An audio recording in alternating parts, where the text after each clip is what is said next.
All right, but politicians are intervening right now to force the issue because Harvard is standing by its president, so far MIT as well. The push now to say they got to go because of anti-Semitic statements they've made, or at least ignored that behavior on campus. Mitch Daniels with us right now, the former Perdue University president, former Indiana governor, former OMB director for President Bush. Mitch, let me ask you a little bit about this raging debate because I wonder whether politicians should be pushing that, or the university boards, or those who give money to the university who could pressure those boards decide that. The latter.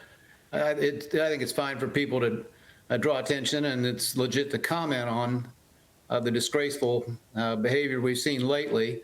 But I'm not a fan of the federal government throwing its weight around. I didn't support it when I don't support it when the government is threatening to withhold money over, the sexual harassment policies they don't think are strict enough.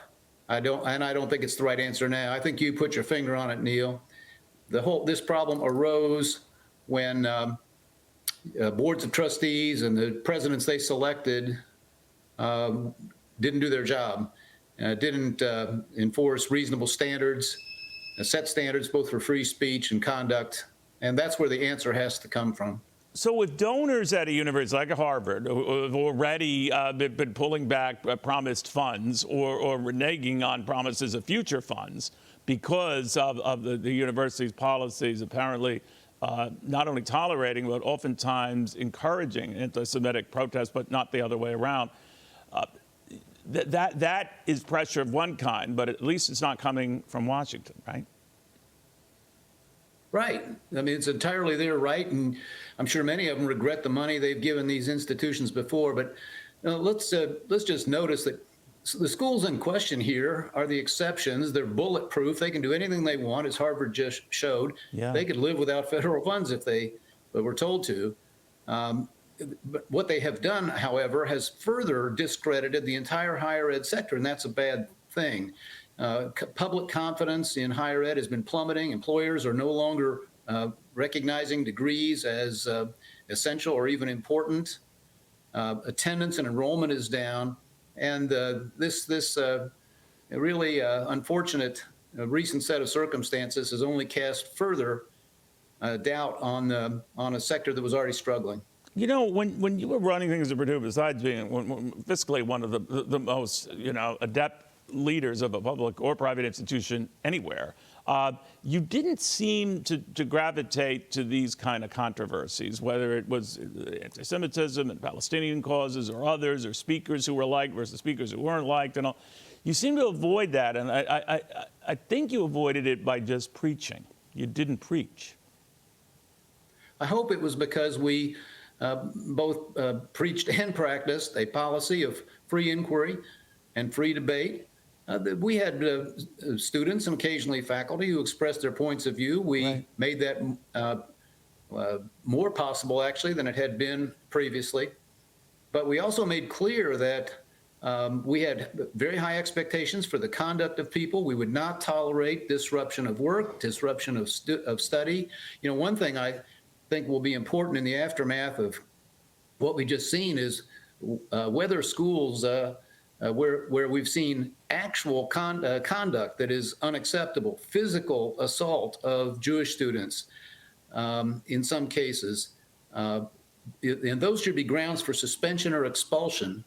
And I think at our school it was pretty clear that would be the consequence of going beyond free speech into behavior that really trespasses all the right boundaries. Mitch, would you go so far as Ken Fisher is? And if they come from an Ivy League school, I'll think twice about even having them. I'm sorry, Neil, repeat that. Sure. Ken Fisher goes so far as saying if a fancy schmancy school, an Ivy League school, like at Stanford, he uses that example, not brought up in any of this, I should point out, he wouldn't have them as students. He'd just no. It's just visceral no. What do you think? Right. Obviously, I was proud to serve a land-grant school, not a school where, by and large, children of privilege have come from. a school that we tried to maintain rigor and standards. Not easy to get an A at Perdue University.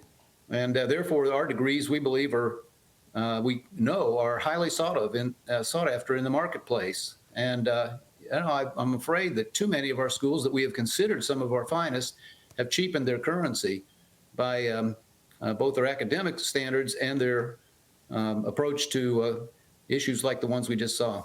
Governor, could I slip in a political question? Right now, it looks like Donald Trump is the front runner for the Republican nomination. I know it's still early, but you've served in an administration, you know a thing or two about how Washington works. Can you live with that? If he returned to the White House, are you okay with that? I think that many Americans feel that for the moment, they don't see, 2/3 of them say they don't see an appealing choice. I have a lot of confidence in the resilience of this country. We've lived through good and bad presidents, good and bad times. I have a lot of confidence that we would again.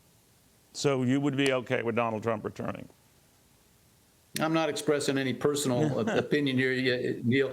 You and I have been around this before. I've been in the bleachers for these conversations. I'll just give you a clinical answer that I understand why people are very uncomfortable with the choices they appear to be looking forward to, but at the same time that this country's been through difficulties and disagreements before, I think we'd make it through. All right. Governor, always good chatting with you. Even when I try to slice in there and get you to say something to embarrass yourself, it never works. But I want to thank you again.